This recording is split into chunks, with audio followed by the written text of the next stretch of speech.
Welcome students. देखिए आज हमारी जो क्लास है वो आपका बीबीए और बीकॉम दोनों की हमारी कंबाइंड चल रही है, ठीक है, कॉस्ट अकाउंटिंग की। और जैसा कि हमने फर्स्ट यूनिट का लमसम सिलेबस कंप्लीट कर लिया है, ठीक। और आज का जो टॉपिक है वो है हमारा इंस्टॉलेशन ऑफ कॉस्टिंग सिस्टम, ठीक। इसमें हम कवर कर चुके थे बेसिक रिक्वायरमेंट्स वगैरह और आपका स्टेप्स इन्वॉल्व, देन आते हैं रिक्वेस्ट, ठीक है, जरूरतें आवश्यकता, ठीक है, रिक्वेस्ट का मतलब होता है। अब जो कॉस्टिंग सिस्टम है उसे इंस्टॉल करने की क्या जरूरत है, क्या उसकी आवश्यकता है, ठीक है, उसके बारे में हम बात कर रहे हैं। तो फर्स्ट है आपका कोऑपरेशन अमंग मेंबर यूनिट्स, ठीक है। कोऑपरेशन अमंग मेंबर यूनिट्स में मींस कि जितनी भी हमारे पास नंबर ऑफ यूनिट्स हैं, ठीक है, उन सब के बीच में कोऑपरेशन हो, ठीक है, कोऑपरेशन हो और जो इंफॉर्मेशन है वो आपस में एक दूसरे को प्रोवाइड करवा सके, ठीक है। तो इसमें देखिए कोऑपरेशन अमंग नंबर यूनिट्स, इसमें देखिए there should be cooperation and a policy of give and take among the different units in the industry which are to use uniform costing system, ठीक है। मतलब आपकी एक तरीके से गिव एंड टेक वाला प्रोसेस होता है कि अगर आपको किसी चीज की इंफॉर्मेशन चाहिए तो आप दूसरी यूनिट से ले सकते हैं, अगर आप दूसरी यूनिट को किसी चीज की इंफॉर्मेशन चाहिए तो वो आपसे ले सकता है, ठीक है। गिव एंड टेक वाला कॉन्सेप्ट हमारा अप्लाई है, प्लस जो क्या कर रहा है एक तरीके का यूनिफॉर्म कॉस्टिंग सिस्टम अप्लाई कर रहा है पूरी इंडस्ट्री पे, ठीक है। नेक्स्ट आता है आपका split of sharing experience. Split of sharing experience means कि जो हम कॉस्ट सिस्टम एस्टैब्लिश कर रहे हैं, अगर हमारी फर्म नहीं है और हमसे पहले कोई फर्म एग्जिस्ट कर रही है जो उसी सेक्टर में डील कर रही है, ठीक है, तो वो हमें या तो हम उसके एक्सपीरियंस से सीख लें या हमारे कॉन्टैक्ट्स हैं तो हम अपने कॉन्टैक्ट्स के थ्रू वहां से कुछ इंफॉर्मेशन गैदर कर लेंगे किस तरीके से हमें एक इफेक्टिव कॉस्टिंग सिस्टम अपने यहाँ अप्लाई करना है। इसमें देख लीजिए the bigger unit should be prepared to share their experience with the smaller concern so that the later may be able to improve their performance, ठीक है। सीधी सी बात है कि जब हमें रिकॉग्नाइज हो जाएगा कि हमारा जो ज्यादा एक्सपेंडिचर हो रहा है वो पर्टिकुलर एक कॉस्ट यूनिट पे, एक कॉस्ट सेंटर पे वहां ज्यादा हो रहा है और हम किसी के एक्सपीरियंस से या जो सिस्टम पहले से अप्लाई कर रखा है, जो हमसे बिगर यूनिट है, जो उस सिस्टम को पहले से फॉलो कर रही है, हम उसके एक्सपीरियंस से उस यूनिट पे जो हमारा एक्सपेंडिचर हो रहा है या तो हम उसे एलिमिनेट कर सकते हैं या हम उसे मिनिमम कर सकते हैं, ठीक है। ये चीज आ गई आपकी स्प्लिट ऑफ शेयरिंग एक्सपीरियंस, ठीक है। नो राइवलरी, ठीक है, जब भी होमोजेनियस प्रोडक्ट की बात हो रही है प्लस एक यूनिफॉर्म कॉस्टिंग सिस्टम की बात कर रहे हैं तो राइवलरी का तो कोई कॉन्सेप्ट है ही नहीं, ठीक है। There should be no rivalry or jealousy among the participant members। जितने भी हमारे पास मेंबर्स हैं, चाहे हमारी कंपनी के अंदर है चाहे हमारे साथ कॉम्पिटिटर है, उनमें इस कॉस्टिंग सिस्टम के लिए कोई भी राइवलरी नहीं होगी, ठीक है। नेक्स्ट आता है आपका free exchange of idea, means जो हमारे एक्सपीरियंसेस हैं, जो हमारे आइडियाज आए हैं, ठीक है, एक्सपीरियंस से जो हमारे आइडिया आए हैं उनका फ्री एक्सचेंज हो रहा है, ठीक है। हम किसी दूसरे से इंफॉर्मेशन गैदर कर रहे हैं तो वो हमें फ्रीली प्रोवाइड करवा रहा है, कोई हमसे इंफॉर्मेशन गैदर करना चाह रहा है तो हम उसे भी फ्रीली प्रोवाइड करवा रहे हैं, ठीक है।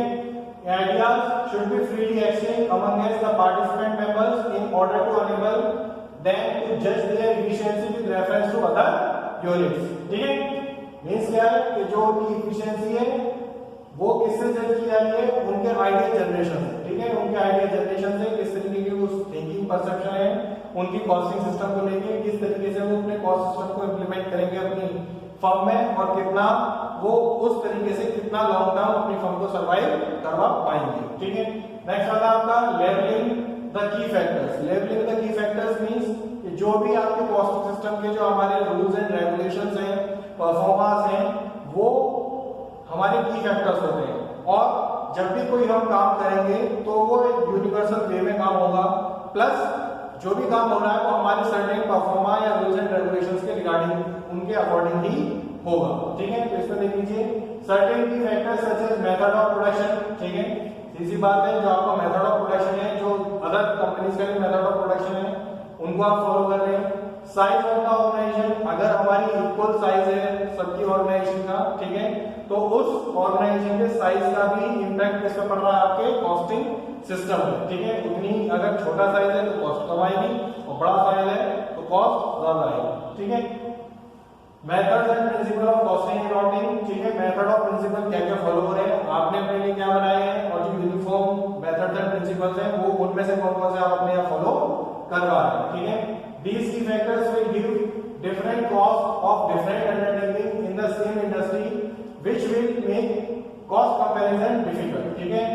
इससे होगा क्या कि जो आपका कॉस्ट कंपैरिजन है, अगर सब एक तरीके से फॉलो कर रहे हैं, कहीं एक ही इंडस्ट्री में सब एक ही चीज फॉलो कर रहे हैं, तो जो आपका कॉस्ट कंपैरिजन है वो थोड़ा डिफिकल्ट हो जाएगा। Thus, effort should be made to locate the key factors which create differences, ठीक है। तो हम क्या करेंगे, जो हमारे की फैक्टर्स हैं उन्हें लोकेट करेंगे और उनके अकॉर्डिंग हम काम करना शुरू करेंगे, ठीक है। जिससे क्या होगा, जो हमारी डिफरेंट सेंटर की कॉस्ट सेंटर्स की कॉस्ट जो आ रही है वो अलग अलग हो जाएंगी, ठीक है, और हमें उनके बीच का डिफरेंस पता चल जाएगा, ठीक है। नेक्स्ट आता है आपका कॉस्ट मैनुअल। इसमें देख लीजिए, a cost manual which lays down the recommended cost accounting plan should be circulated among the participant member by the central body, ठीक है। जो सेंट्रल बॉडी है उसके द्वारा आपका क्या होगा, जो हमारा यूनिवर्सल कॉस्ट प्लान है, जो हमने अपनी कंपनी में अप्लाई कर रखा है, अपने कॉस्टिंग सिस्टम में अप्लाई कर रखा है, वो जितने भी हमारे मेंबर्स हैं उन सबको प्रोवाइड करवाया जाएगा, ठीक है। एडुकेट इंफॉर्मेशन फॉर कैटेगराइजेशन, ठीक है। जितनी भी हमारे पास कैटेगरी है, ठीक है, उनके बारे में हमें एडुकेट इंफॉर्मेशन प्रोवाइड होगी, किससे, कॉस्टिंग सिस्टम, ठीक है। Some sort of categorisation should be made both in respect of long term and short term differences in order to make comparison useful, ठीक है। उससे होगा क्या, जितने भी आपके लॉन्ग टर्म और शॉर्ट टर्म डिफरेंसेस हैं उनका कंपेयर होगा, ठीक है। उससे कंपैरिजन से क्या होगा, जो आपको यूजफुलनेस है प्रोडक्ट की या आपके कॉस्टिंग सिस्टम की, वो आपको कंसीडर हो जाएगी, वो आपको रिकॉग्नाइज हो जाएगी, ठीक है। नेक्स्ट आता है आपका सेंट्रल ऑर्गेनाइजेशन, ठीक है। बिल्कुल सेंट्रल ऑर्गेनाइजेशन मींस कि हमारे जो रूल्स एंड रेगुलेशंस हैं वो क्या है, वो यूनिवर्सल है, ठीक है। यूनिवर्सल इन द सेंस कि हम जो अपने यहाँ अप्लाई कर रहे हैं वो ही पूरी इंडस्ट्री पे अप्लाई हो रहा है, ठीक है। और तो उसके लिए क्या होगा कि एक सेंट्रल ऑर्गेनाइजेशन हमारे पास होगी, ठीक है, जो उन रूल्स एंड रेगुलेशंस को मॉनिटर कर रही है, ठीक है। इसमें देखिए, there should be central organisation for the collection, coordination and presentation of information, ठीक है। इंफॉर्मेशन को कलेक्ट करना, ठीक है, उसे कोऑर्डिनेट करना और उसे प्रेजेंट करना कहां, अपने जो उसके यूजर्स हैं उनके सामने, ठीक है। The method of collection and presentation of information should be properly laid down and clearly indicated, ठीक है। जो मेथड है आपका किसका, कलेक्शन और प्रेजेंटेशन का, प्रॉपर होना चाहिए इंफॉर्मेशन के लिए, ठीक है। प्लस वो हमारे जो सर्टेन रूल्स एंड परफॉर्मेंस हमने फॉलो किए हैं उनके अकॉर्डिंग ही वो है, ठीक है। तो ये चीज आ जाती है आपकी किसमें, कॉस्ट सेंटर में, उसकी जरूरत क्यों पड़ी हमें और क्या क्या वो इम्पैक्ट करता है, ठीक है। लास्ट आता है आपका proper explanation of scheme. Proper explanation of scheme means the scheme must be properly explained to all concerned. This is necessary to convince about its utility and make all concerned to work for its success, ठीक है। मतलब जितने भी हमारे participant हैं costing system में, उन सबको उसके बारे में जो हमारी स्कीम हमने अप्लाई कर रखी है कॉस्टिंग सिस्टम की, उसके बारे में पूरी इंफॉर्मेशन होनी चाहिए, जिससे क्या होगा, जो उसकी यूटिलिटी होगी और जो उसके वर्क होगा, जो उसके कंसर्न वर्क है, वो उनमें सक्सेस मिलेगी, ठीक है। क्यों, क्योंकि सबको पता होगा कि हम एक तरीके से एक ही रूल्स एंड रेगुलेशंस फॉलो कर रहे हैं और इसी तरीके से हमारा सारा काम होना है और इसी तरीके से हम अपनी कॉस्ट को कंसीडर करेंगे, ठीक है। नेक्स्ट आता है आपका characteristics of an ideal costing system, ठीक है। आइडियल कॉस्टिंग सिस्टम जो एक बेस्ट कॉस्टिंग सिस्टम है, उसके क्या क्या कैरेक्टरिस्टिक्स हो सकते हैं। देखिए, फर्स्ट है आपका सुटेबिलिटी टू द बिजनेस।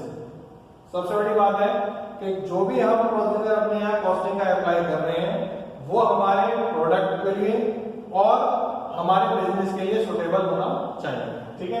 इसमें देख लीजिए, costing should be tailor made, practical and must be devised according to the nature, condition, requirement and size of the business. ठीक है, कॉस्टिंग सिस्टम कैसा होना चाहिए?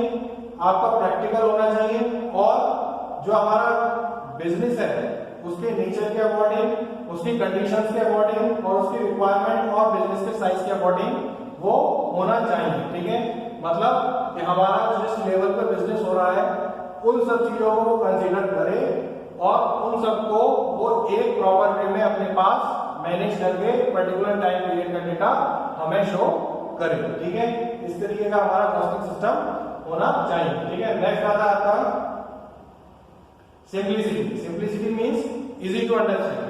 ठीक है, इसमें देखिए the system of costing should be simple and plain so that it may be easily understood by even by a person और ऑफ एवरेज इंटेलिजेंस। ठीक है क्या कि जो हमारा सिस्टम है, ठीक है, वो बिल्कुल सिंपल होना चाहिए, जिससे क्या है कि जो भी इंफॉर्मेशन हमने कलेक्ट करी है या हम जो भी इंफॉर्मेशन किसी के सामने प्रेजेंट कर रहे हैं वो उसे इजीली अंडरस्टैंडेबल हो।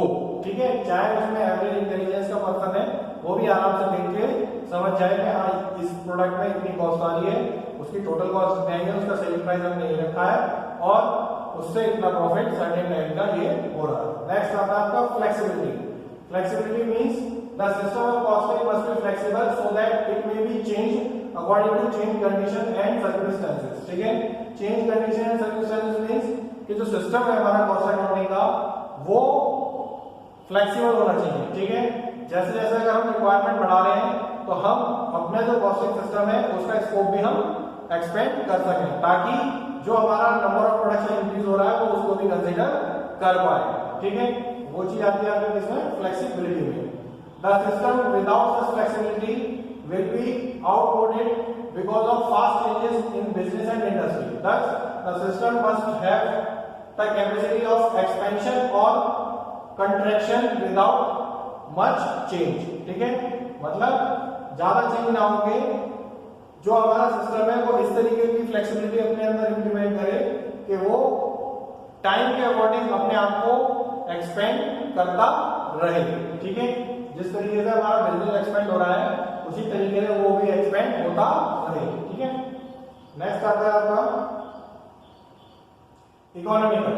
सबसे बड़ा फैक्टर है इकोनॉमिकल। इकोनॉमिकल मतलब हम कॉस्ट अकाउंटिंग की बात कर रहे हैं और कॉस्ट ही हमारे किसी सिस्टम को, अपने कॉस्टिंग सिस्टम को इंप्लीमेंट करने की ज्यादा आ जाए, वही क्या करेगा, वही हमारे पूरे कॉस्टिंग सिस्टम को डिस्ट्रॉय कर देगा।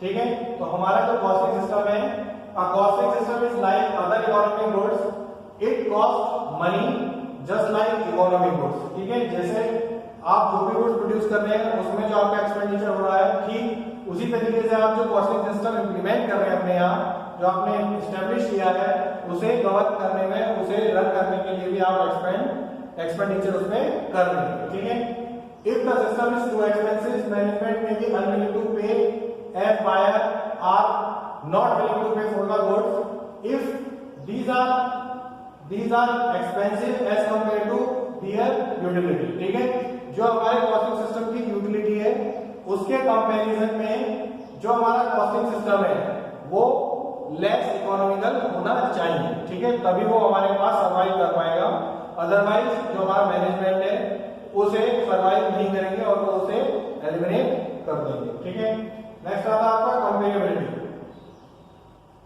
इसमें देखिए the costing system must be such so that it may provide facts and figures necessary to management for evaluating the performance by comparing it with the past figures. ठीक है, क्या आपका हमारा था कंपेरेबिलिटी पॉइंट है हमारा कंपेरेबिलिटी। मींस क्या है कि हमारा जो कॉस्टिंग सिस्टम है वो हमारी पास्ट परफॉर्मेंस प्लस जो हमारी प्रेजेंट परफॉर्मेंस है उन दोनों को कंसीडर कर रहा है, प्लस जो हमारी पास्ट परफॉर्मेंस थी उससे हमें कितना प्रॉफिट हुआ था और जो हमारी प्रेजेंट प्रॉफिट है, जो प्रेजेंट परफॉर्मेंस है उससे हमें कितना प्रॉफिट हो रहा है उसके बारे में भी हमें वो इन्फॉर्म कर रहा है। ठीक है, ये चीज आती है आपकी इसमें कंपेरेबिलिटी में। नेक्स्ट आता है आपका capability of presenting information at the desired time. ठीक है, सबसे मेन बात ये है कि जब आप कोई भी कॉस्टिंग सिस्टम अपने यहाँ इंप्लीमेंट आपने किया है, एस्टैब्लिश किया है, तो वो ऐसा होना चाहिए कि जब आपको इंफॉर्मेशन की जरूरत है वो एट प्रेजेंट आपको इंफॉर्मेशन प्रोवाइड कर दे बिना ज्यादा टाइम खर्च किए, ठीक है। तो इसमें देख लीजिए, the system must provide accurate and timely information so that it may be helpful to management for taking decisions, ठीक है, and suitable action for the purpose of cost control, ठीक है। ये बिल्कुल क्लियर होगा आपको। नेक्स्ट आता है आपका necessary cooperation and participation of executive from various department of the concern is essential for development of a good system of cost accounting, ठीक है। जितने भी हमारे पास डिपार्टमेंट्स हैं कंसर्न में, वो सारे हमारी मदद करें, ठीक है। उन सब की इंफॉर्मेशन एक जगह कलेक्ट हो, जिससे क्या होगा कि जो आपका कॉस्टिंग सिस्टम है, कॉस्ट अकाउंटिंग सिस्टम है, उसकी जो परफॉर्मेंस है वो क्या होगी, इंप्रूव होगी, और वो टाइमली आपको हर एक चीज से जितनी भी आपको इंफॉर्मेशन चाहिए उसके बारे में आपको इंफॉर्मेशन प्रोवाइड करवाएगा, ठीक है। नेक्स्ट आता है the system of costing should not sacrifice the utility by introducing meticulous or unnecessary details, ठीक है। तो सिस्टम ऑफ कॉस्टिंग है हमारा, केवल और केवल वो उन कॉन्सेप्ट पर फोकस करे जो हमारे लिए यूजफुल है, ठीक है, और जो हमारे लिए अननेसेसरी है और जो हमारी कॉस्ट को इंक्रीज कर रही है वो उसके बारे में हमें इन्फॉर्म करे, ठीक है। और हम जिससे उन सारी जो एक्स्ट्रा एक्टिविटीज है उन्हें एलिमिनेट करने अपने सिस्टम से, अपने प्रोसेस से, ठीक है। नेक्स्ट आता है आपका a carefully phased program should be prepared by using network analysis for the introduction of the system, ठीक है। मतलब क्या है कि जो आपका प्रोग्राम है कॉस्ट अकाउंटिंग का, वो एक साथ सारा इंप्लीमेंट ना करके आप फेजेस में उसे इंप्लीमेंट कर रहे हैं, ताकि वो इजीली अंडरस्टैंडेबल और एनवायरनमेंट में, जो हमारी कंपनी का एनवायरनमेंट है उसके अकॉर्डिंग वो ढल जाए, और जो हमारे एम्प्लॉइज हैं उन्हें भी किसी तरीके की उस चीज से दिक्कत ना हो, ठीक है। नेक्स्ट आता है आपका minimum changes in the existing setup, ठीक है। कोई भी हम नई चीज ला रहे हैं तो ऐसा नहीं है कि हम पूरा का पूरा अपना प्लांट जो सेटअप है उसे चेंज कर रहे हैं, ठीक है, ऐसा नहीं होना चाहिए।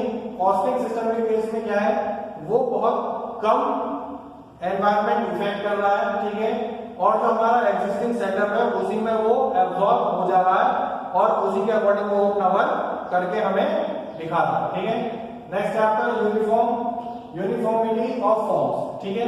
तो यूनिफॉर्मिटी ऑफ फॉर्म्स हैं वो क्या है आपकी, जितनी भी हमारे पास जो प्रोसीजर्स हैं, जो रेगुलेशंस हैं, वो सारे यूनिफॉर्म होने हैं, ठीक है। जो हम यहाँ अप्लाई कर रहे हैं वही हम किसी अदर सिटी में जाके अप्लाई कर रहे हैं, जो रिजल्ट हमें यहाँ मिल रहा है वही रिजल्ट हमें उन फिगर्स से वहां मिल रहा है, ठीक है। इसमें देखिए all forms and performance etcetera necessary to the system should be uniform in its size and quality of paper, ठीक है। मींस क्या है, जो हमारा साइज है परफॉर्मा और फॉर्म्स का वो हर जगह यूनिवर्सल रहना चाहिए, ठीक है। अगर हम कंट्री के कॉन्सेप्ट में बात कर रहे हैं तो पूरी कंट्री में जो भी हमारे साइज होगा, रूल्स एंड रेगुलेशंस होंगे, परफॉर्मेंस होंगे, फॉर्म्स होंगे, वो सारे क्या होंगे, एक जैसे ही होंगे, ठीक है। नेक्स्ट आता है आपका मिनिमम क्लरिकल वर्क, ठीक है। Minimum clerical work means cost system हमने क्यों अप्लाई कर रहे हैं कि वो हमें हाथ के हाथ, मतलब हैंड टू हैंड ही जो हमारे प्रोडक्ट की कॉस्ट आ रही है स्टेप बाय स्टेप उसके बारे में हमें वो इन्फॉर्म कर रहा है, जिससे क्या हो रहा है कि हमें अलग से एक डिपार्टमेंट एस्टेब्लिश नहीं करना पड़ रहा, जहां हमारा जो क्लरिकल वर्क ज्यादा हो रहा था, ठीक है, वो फिर दोबारा से सारे के सारे स्टेप्स को कंसीडर करते हैं, फिर वहां से वो कॉस्ट निकालते हैं, उसके बाद वो अपनी भी कॉस्ट जोड़ते हैं, जिससे क्या होता है कि हमारी जो कॉस्ट है, जो प्रोडक्ट की कॉस्ट है वो इंक्रीज हो जाती है। तो कॉस्टिंग सिस्टम से क्या एडवांटेज है कि जो हमारा क्लरिकल वर्क है वो मिनिमम हो गया है, ठीक है। The filing of the forms by foreman and workers should involve as necessary to management for evaluating the performance by comparing it with the past figures, ठीक है। नेक्स्ट आता है आपका capability of presenting information at the desired time, ठीक है क्या आपका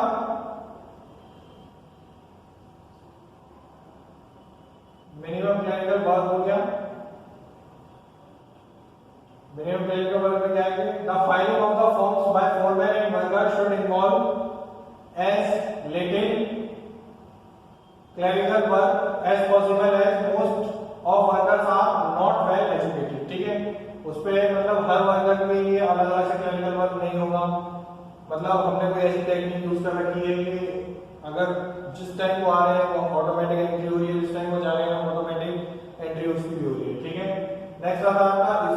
system of material control, ठीक है, जो मटेरियल कंट्रोल है उसका भी एक एफिशिएंट सिस्टम हमारे यहाँ इम्प्लीमेंट है, ठीक है। इसमें देखिए there should be an efficient system of stores and stock control as material usually account for a greater proportion of the total cost, ठीक है। मतलब है क्या कि जितने भी हमारे पास जो मटेरियल कंट्रोल के सिस्टम है वो क्या है, एफिशिएंट सिस्टम किससे डेवलप हुआ है, आपका कॉस्टिंग सिस्टम से, ठीक है। जो हमारे स्टोर है और स्टॉक का जो कंट्रोल है वो आपका कॉस्टिंग सिस्टम ने डेवलप किया है, और जिससे हमें पूरी रिक्वायरमेंट पता लगी है कि कितनी जो गुड्स हमारी सेल हो गई है और कितना स्टॉक हमारे पास बचा है, ठीक है। एडिक्वेट वेज प्रोसीजर, इसमें देख लीजिए there should be a well defined wage procedure for recording the time spent by worker on different jobs for preparing the wages sheet and for the payment of wages, ठीक है। Means क्या है कि हमने एक तरह की टेक्नोलॉजी ऐसी डेवलप करी है कि जिससे जो हमारा वेजेस सिस्टम है, जो हमारे यहाँ वर्कर है वो किस टाइम हमारे पास आ रहा है, कितना वो काम कर रहा है, कितने टाइम हमारे यहाँ वो उसने क्या काम किया, उसके बारे में हमें सारी इंफॉर्मेशन पता है और उसके अकॉर्डिंगली हम उसको वेजेस पे कर देंगे, ठीक है। तो ये हो जाता है आपका क्या,